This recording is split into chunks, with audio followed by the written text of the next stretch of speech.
Dagoeneko ez garela esteinaseko emakume idazkaritza izango, baizik eta idazkaritza feminista.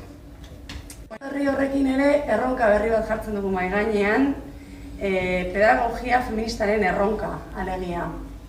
Gure feminismoak dagoeneko ez duelako soilik emakume txuri heterosexualen eskubideengatik borrokatzen.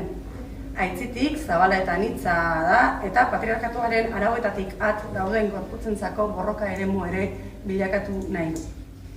Ikastetxeko arrakala erdigunera ekartzea da gure xedea. Ardatza normaltasunetik mugitzea. Denak askeago izan gaitezen behingoz. Feministaren inguruko jardunaldi batzuk antolatu ditugu Gasteizko Montermoso Jauregi. Egun osoko jardunaldiak izango dira, goizeko 9:00-etatik arratsaldeko 7:00-etara eta bazkaltzeko etentxo bat ere izango dugu. Jardunaldietan normaltasunaren arautik kanpo dauden 4 ardatzen inguruko diskurtsoak jorratuko dira. Aniztasun funtzionala izango dugu Arantza Basagoitiren eskutik, eginaren eginez, ijitxoen inguruko diskurtsoa Tamara Klabelia Amug Elkartekoaren eskutik, trans nerabetasunaren inguruan ere hitz egingo dugu Mikel Misek, eta lodiaktibismoa itxaso plastezen eskutik. Guzti honekin amaitzeko konklusioak izango ditugu, Bea Elizabalen eskutik ere.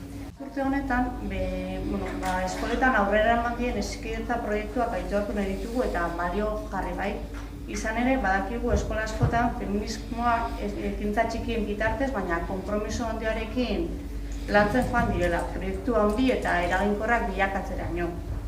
Izan ere, izaera anitzeko proiektuak izan dira, eguneroko ekintza txikiak, jolastokiak aldatuz, berriro hausnartuz eta aldatuz joan dira.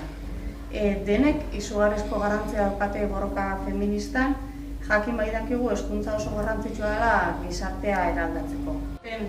Sare bat sortu nahiko ginuke Euskal Herrixan eta esperientziak elkar banatzeko izango zen. Lehen esan bezala feminismoak antolakuntzaren bitartez gizartea eraldatzeko aukera dauka. Eta helburu horretan lanean ari dien guzti gure eskoerrona adierazi nahi diogu beste behin.